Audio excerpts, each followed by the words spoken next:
try to knock out this short impromptu video about why I went with the floor, a tile floor. So a couple of reasons. I'm not sure if I'll actually recall all of them right now, but for one, I was torn. I was my previous house. We had a garage floor that was pretty nasty with from oil stains and stuff.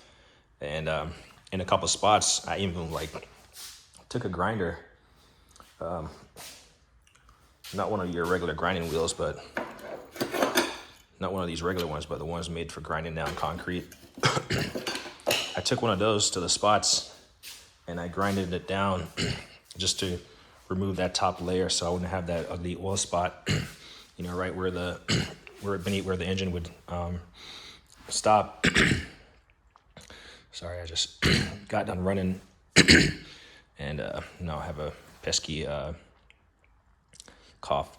But I went with a tile floor because I've seen those Swisstrax before and they look amazing.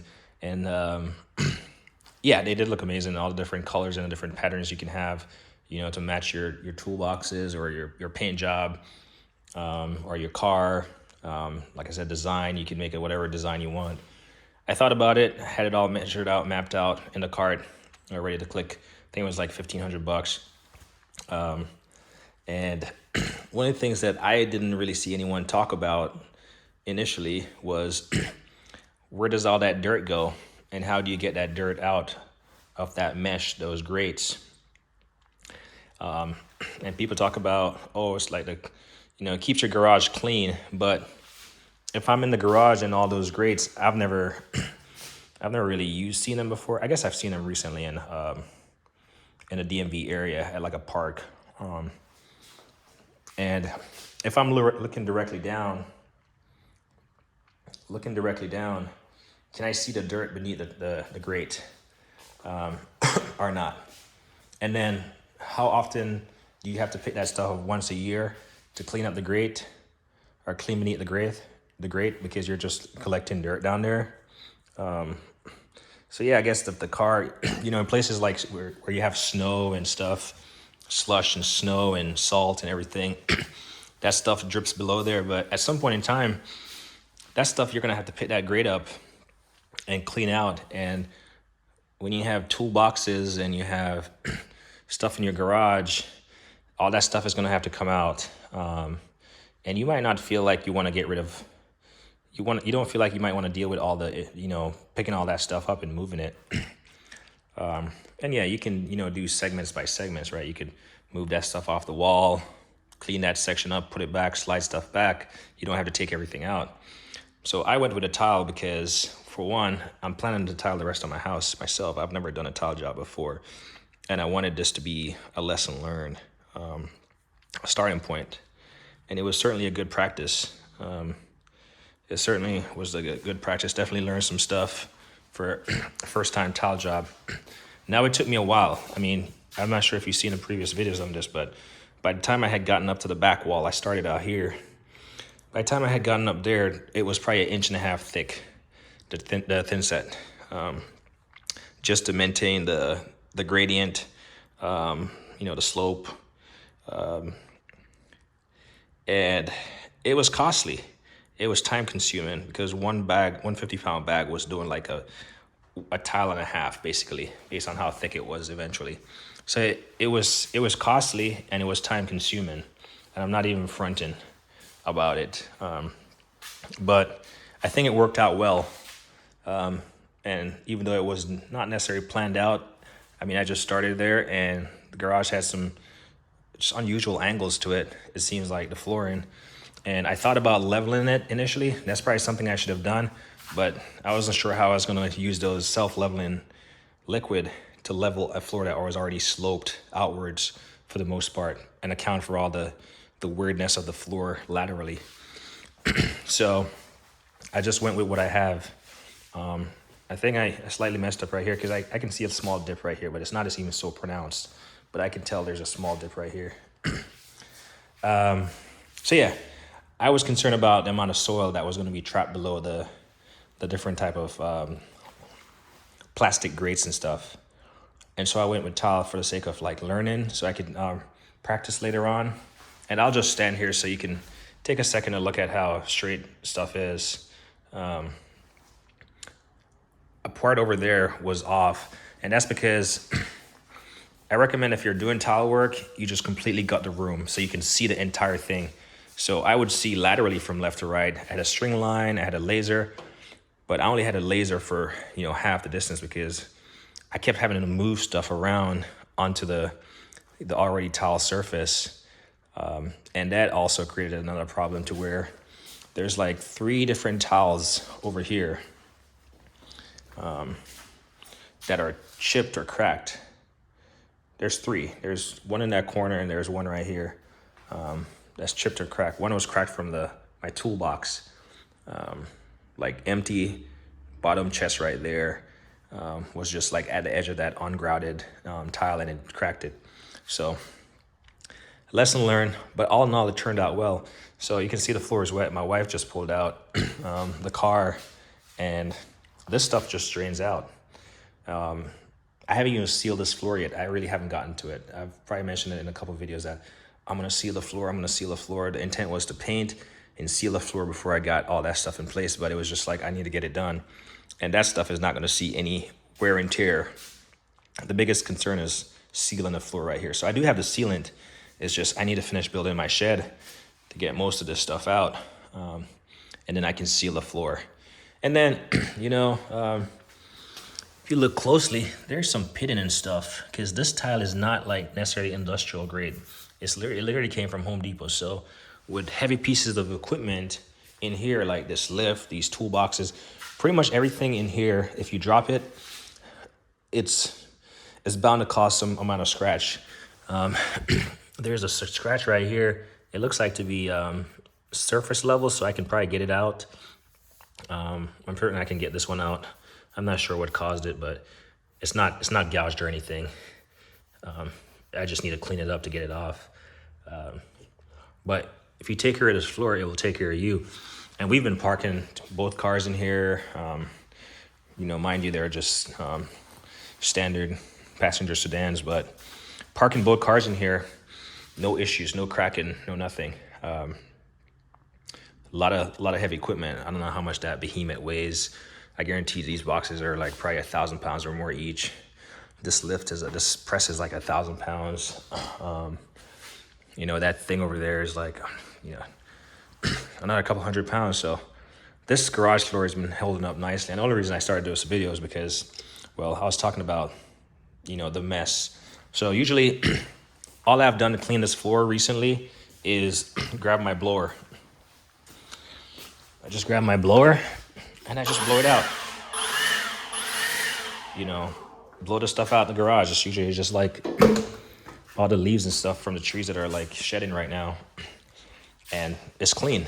And if I'm concerned about behind the toolboxes, which, eventually maybe after a year, I'll pull those away from the wall and just clean it out a little bit. Just make sure stuff is not getting blown up under there and getting forgotten. But in theory, I'm going to buy a mop. I'm going to buy a mop for the garage, and eventually I'm just going to mop the garage ever so often, and it's going to be clean, and it's going to be nice, it's going to be presentable.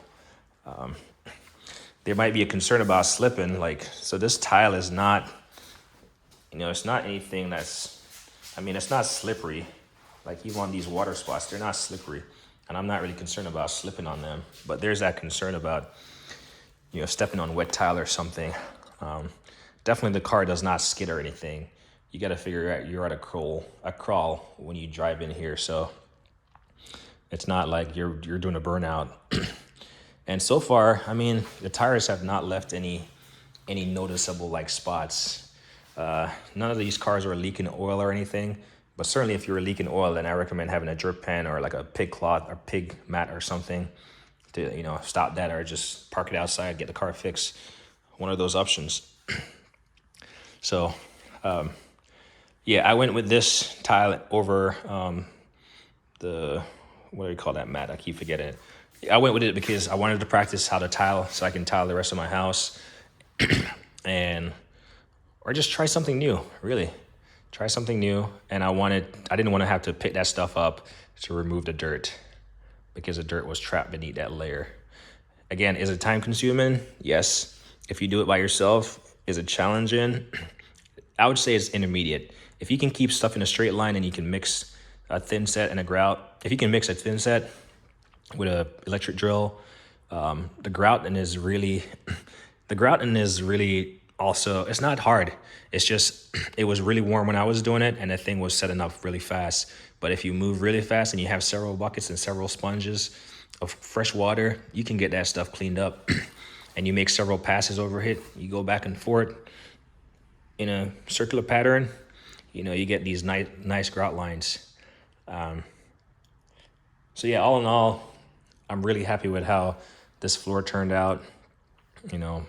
Park the cars in here, no issues. The only place that I could have, aside from the little my first cut job, I could have stepped away from this corner a little bit because even though I shaved it down slightly, the garage tends to, every now and then, I'll shut the garage door and it will go down and it will come back up. But that's so infrequent. But I wish I had maybe stepped, came back like an inch away from the door. But that's part of my problem. I'm always trying to push it up to the limit. And sometimes you just go over the limit, I guess. But yeah, now this water will drain out, no issues. And, I'll be able to sweep this floor. So I know that's just two reasons. Longevity, I guess, of the floor. Now, I don't know how much this costs. I never tallied up how much the tile costs, how much the grout and the tin set costs, but it certainly took me a long time. That's what cost me the most, time. And that's because I was doing it on and off and I was having to move stuff, crawl under stuff.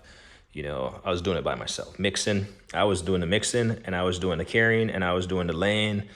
And think about working with thin set and grout.